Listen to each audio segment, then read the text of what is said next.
Alright guys, what's going on? Welcome in. So the NFL draft is tomorrow. I cannot freaking wait for it. I'm so pumped up. And in this one I wanted to do, of course, a Jets 7-round mock draft. Now, before we dive into it, I did want to say the draft season has, of course we've reached a little bit of a point where everyone's just kind of ready for the draft. But looking back at this whole process, right, when Glenn was first brought in, free agency, that whole period, it's really flown by. And I just want to say thanks so much for, checking out the channel, sticking with the channel. It's been so fun kind of hanging out and seeing your guys' takes. It's my favorite thing about YouTube, right? I love reading comments. I love diving into the comments section and seeing like where you got, like who you want the Jets to pick, or, what your mock draft looks like. It's just a ton of fun, man. But man, with that 7th overall pick, I'm going to go with Armand Membou. I think if Membou is on the board for this Jets team, he's going to be the pick. I think it checks both boxes of being that kind of BPA approach, while at the same time checking a huge position of need, which is, of course, right tackle. We've talked a lot about the future of the offensive line, right? What's it going to look like in 2026 if you don't address right tackle in this draft cycle, right? We have Olu at left tackle. We have Tippmann on a rookie deal, entering the last year of his rookie deal. Void at left guard, Void at right guard, Void at right tackle. And then as far as the depth goes, Max Mitchell's gone. Josh Meyer has only signed a 1-year deal. So all of a sudden the Jets could be forced into dumping a ton of cash and draft resources into the offensive line. Again, if he's on the board at spot number 7, this is who I have the Jets going with. Here's the thing though.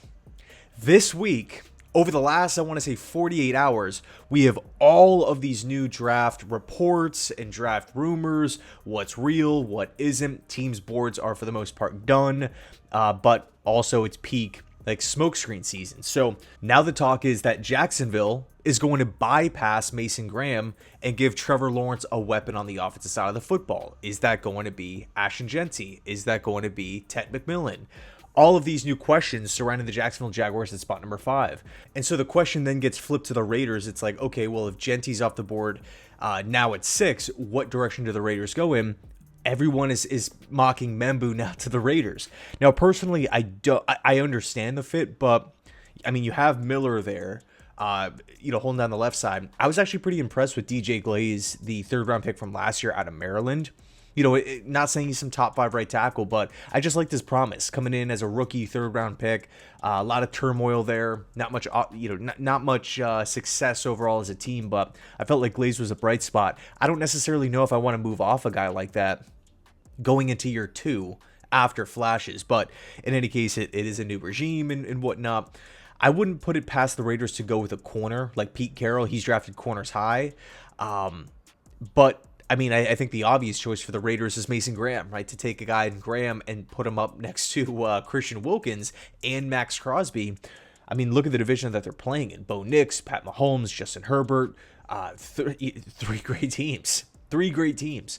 So that was kind of the scenario that I kept coming back to, right? If Jeanty is truly gone at 5, I feel like the Raiders would just go Mason Graham at spot number 6. Now, let's just live in the hypothetical, right? Jeanty goes off the board at 5.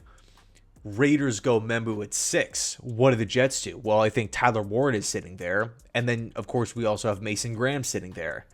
And then, of course, we have to factor in all these new Jets rumors that are coming out from, like, everywhere. And I'm not really sure what the, motive is here. But, I mean, we've heard pretty much every name possible. We've heard the Jets could be interested in going defense, an edge rusher. Is that Mykel Williams? Is that Shamar Stewart? We've heard Jahdae Barron get thrown into the mix. Rich Shamini's now pushing Kelvin Banks. So, you're looking at all these new names now into the mix. I still feel like there's pretty solid interest in Tyler Warren, like just coming back to that first, like when mock drafts were first starting to be formulated right at the end of the season, when we actually knew who was coming out. Like Tyler Warren to the Jets just makes so much sense. So if Membou's not there and Tyler Warren is, and the debate is Mason Graham versus Tyler Warren, I think I'm going to opt for Tyler because I feel very, very good about the D tackles in round 2, specifically one who we're going to talk about now, Tyleik Williams, one of my favorite players in the entire draft. 6'3", 335. Tyleek is great against the run. Violent player, bull rush, a true defensive tackle who can actually take pressure off of Quinnen Williams. You're thinking about all these defensive tackles that the Jets have had throughout the years. They can't seem to find a solution. Sheldon Rankins, nope, he's gone. Quentin Jefferson, nope, he's gone. Al Woods, nope, he's gone. Lecky Fotu, nope, gone. Javon Kinlaw, nope, gone. I like Leonard Taylor. I do like Leonard Taylor, but I think if you have someone like Tyleek Williams sitting there at 42, I mean, this is a day one, instant impact, instant starting type of guy who fits the system. I mean, who was it? Lance Zierlein had his pro comparison as Aleem McNeil. When I'm thinking about just like a dream type of player for the Jets style of defense, it would be like an Aleem McNeil type of player, a big run stuffer who then frees up pass rushing D tackles and of course the edge rushers to really ensuring one-on-one matchups for them. I think Tyleek Williams is a great fit, and also his cons, in my opinion, are coachable, right? Pass rushing moves. He can learn pass rushing moves from two veteran defensive minds in Aaron Glenn and Steve Wilkes, right? Getting a little lower with his pad level post snap, right? When the ball is snapped, sometimes he has a tendency to stand up. That is coachable. If he can work on those two specific areas, matched with his size, matched with his ability to explode off the ball, shoot gaps, stop the run, paired next to Quinnen Williams, I love that fit. I understand wanting to go with a pass catcher here, especially not going with Warren at 7, like a Jaden Higgins or someone like that. But the problem is with Jaden Higgins, every team that needs a wide receiver in round 2 is saying, we'll just draft Jaden Higgins, right? The Jaguars could definitely take him if they don't get McMillan in round 1. I think the Saints also make a lot of sense at spot number 40. I mean, I hate to say it, but the New England Patriots, if the Pats are there, they go Will Campbell round 1. They still desperately need help at wide receiver, right? So you're thinking Stephon Diggs, who's a great complement to that, type of skill set, Jaden Higgins. And the Patriots, unfortunately, are picking a little bit higher. They're a few spots ahead of the Jets in round 2. So, I think it's easy to say, Jaden Higgins, but I just feel like the likelihood of him being there is pretty slim. And I just love Tyleek Williams as a player. Moving on to round 3 here. Now I'm coming back and I'm targeting tight end. I'm going Terrence Ferguson. There are a couple mocks that have him going like first pick in the 4th round. I just don't want to take that risk if I'm the Jets. I really like Terrence Ferguson, right? We solidified right tackle. We solidified defensive tackle. Now let's come back and go out and get that pass catcher for Justin Fields at the tight end position. Terrence Ferguson, in my opinion, would come in and instantly be the tight end 1 on this football team. Ultra productive for the Oregon Ducks. I mean, he's seen a ton of playing time, got better every single year, is actually pretty high up in the record books, not of course as the number 1 record holder for things like catches and whatnot at the tight end position, but I believe he's 4th all time in receptions for tight end at Oregon, and then he's 3rd in touchdowns at the tight end position in Oregon Ducks history. But I mean, man, 6'5", 247. He has the production. I think he's a really good route runner. I think he has great body control, right? Football in the air, ability to adjust and make a play, passes a little behind him, passes a little in front of him or high. He can adjust and he doesn't look too clunky, slow, kind of like chugging along out there. He looks really smooth and athletic for his size, of course. He's lined up in the slot. He's made plays there. This is someone who I feel like Tanner Engstrand would just have a lot of fun with moving around. Moving around within the offense. There's also maybe some questions about him going down on first contact or him going down maybe a little quicker than some of the other tight ends in this class, which is fine. It is what it is. You're not going to be, we're talking round 3 here. There's not going to be a prospect you can point out flaws with the, Abdul Carter. You can point out flaws with any prospect in this class.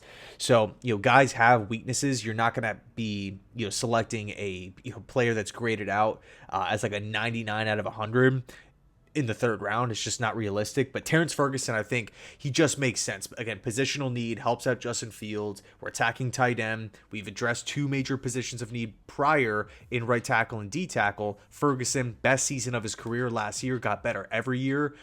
I like his upside as a pass catcher. Next up, round 4, pick 110, Lathan Racem, strong safety from Ohio State. Now, we do have Andrew Makuba, safety from Texas, being heavily linked to the Jets throughout this whole process. I would not be shocked in the slightest if he winds up being a Jet on draft night.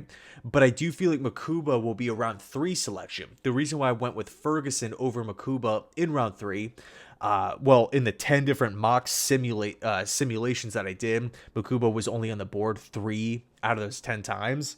So just probability wise, I didn't want to just, go with the outlier just for the sake of the mock. And also, I think Terrence Ferguson's impact to the team will be felt at a grander scale compared to Makuba, where, okay, similar skill set to maybe an Andre Cisco. Do they play the similar role in the style of defense? That seems to be maybe like a futures pick, unless he just beats Cisco out in training camp. But one of my favorite things about Ransom is his sacrificial attitude with his body, right? Like this is someone who will put his body on the line to go up and make a play, to go up and just jar a football loose, to come up and just stick a running back, like starting to get past that second level. Boom, like he just gets stuck by Ransom. Like he's not afraid at all to do dirty work, not afraid at all to really stick his nose in and make a play. I think that this defense really lacks that mentality. Of course, I'm hoping it does change with Aaron Glenn, but you have a couple guys like that. Quincy Williams, of course, being the two notable guys like that. Sherwood too, but for the most part, especially like at safety, going back to last season, like who was that guy that like really wanted to make that physical play? It just didn't really, like you're seeing guys like taking like weird angles to the ball, trying to do like these softer like arm types of tackles. No, Ransom is not a type of player like that at all. Now, he does maybe struggle a little bit in open field, like if a running back or a wide receiver is just barreling down and it's him versus that player. If that ball carrier tries to be maybe a little bit more physical with Ransom, I like Ransom's chances. But if he tries to maybe put like a juke or a spin or something like that, then I feel like we see missed tackles. Again, we're talking round 4 here, but I really believe that Ransom would be a day 1 starter as strong safety in this Jets style of defense year 1. Assuming that the Jets don't go out and make, another move or sign a free agent or pull off a trade or something like that. Point is, I really like Lathan Ransom. I think he's just a tough, physical, resilient player, which checks the boxes of what Darren Muji said he was looking for in his most recent press conference. Also fills a position of need. I like no matter what position we're talking about here, I like it if we're targeting players in round 4 who could potentially start. That is great value. No matter how good of a starter that player becomes, if he's good enough to leapfrog the entire depth chart as a 4th round pick, not as some anomaly, but that's the plan entering the draft, that's big time. Next up, round 5, pick 145. I'm going wide receiver from Florida, Chim Dike, right? The former Wisconsin transfer. Now, he's coming off the best season of his career, and it just so happened to be in the SEC. He's big, he's fast. He ran a 4.34 40 at the combine, 42 catches, 783 receiving yards.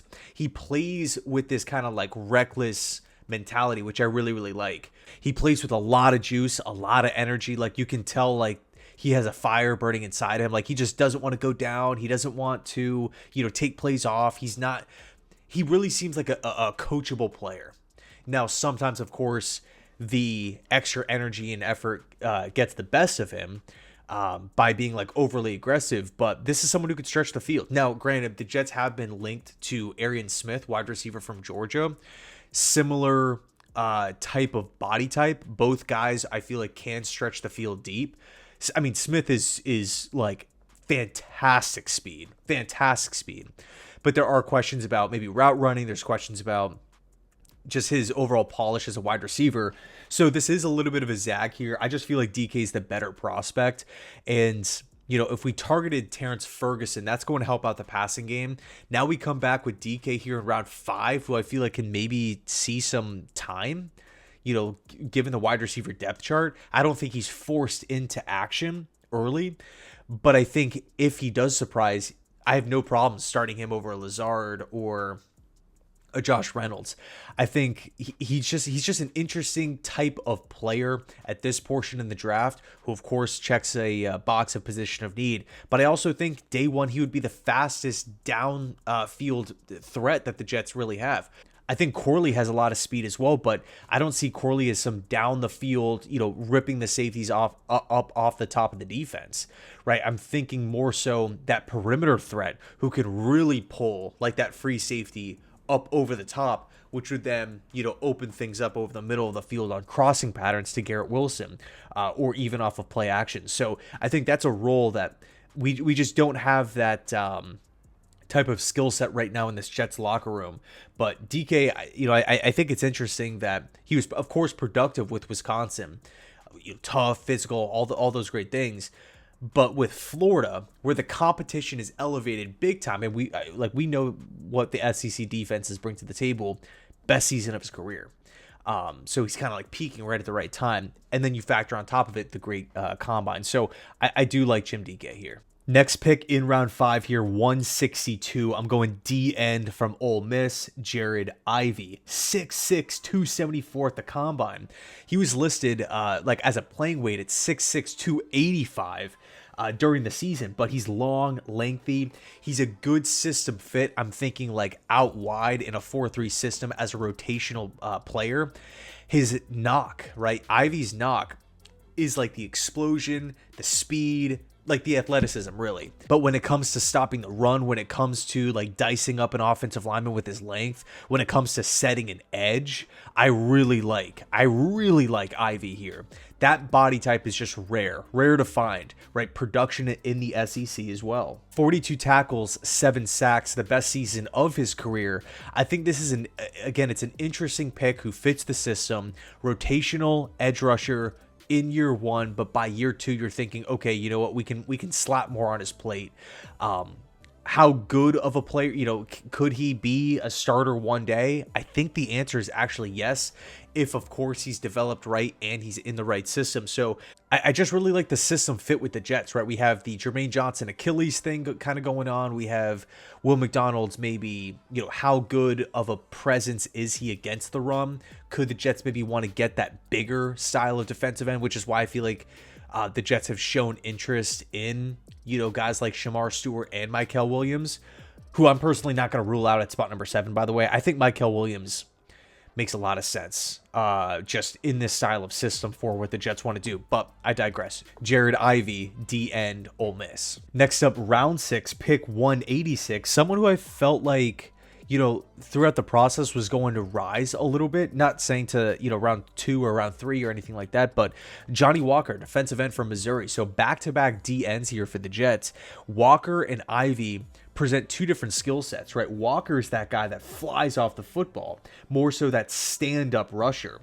Doesn't have great size for a typical NFL defensive end at 6'2", 249, but he was second team All-SEC. He took a big jump from year 1 to year 2 in that defense. He was the team captain last year and was also a Shrine Bowl standout, right? One of the guys that, to me, walking away from the Shrine Bowl, and I love the Shrine Bowl this year. Kyle McCord just lit it up. There was some other play. Dante Thornton, I felt like had a great Shrine Bowl, who also could be a potential Jets target as well. But in any case, Walker, I felt like, typically because you see, like, we hear all the time about the SEC, how good it is, and all these NFL, all these talented players that are early round draft picks out of this conference. And then you have guys that have similar production and similar, like, maybe athletic scores, but one big knock. And again, with Walker, it's the size. And so all of a sudden they're just like not talked about whatsoever. We're talking round 6 here. So I like going back-to-back DNs here, right? Walker, more so that speed rusher, 3rd and long situations. He could fly around tackles, send him in on stunts and things of that nature, really trying to isolate his game. While at the same time, in the pick, in the round prior, going with Ivey, that bigger, lengthier, edge setting type of D end, run stuffing type of D end. So you're kind of getting the best of both worlds in 2 back-to-back picks on day 3 here. I really like that fit. And then last but not least, round 6, pick 207, corner from Rutgers, Robert Longerbeam. One of my favorite players in the draft. Not saying he's like a top corner in this class, but I love his grip. I love his positional flexibility. He's played a ton on the outside, but kind of projects to the NFL as a slot corner. Doesn't have the best size in the world at 5'11", and he's also on the lighter side as well. But I mean, this is someone who's a team captain. Lance Zierlein described him as a culture-changing type of player, just a fantastic leader. He's played in a lot of games for Rutgers as well, but he is coming off a great season. 11 passes defended against, 2 picks. I love his instincts also too as a player, right? Like dropping back in zone coverage, recognizing, okay, it's going to be a short pass in front of him. Boom, like that burst out of a back pedal is really, really quick.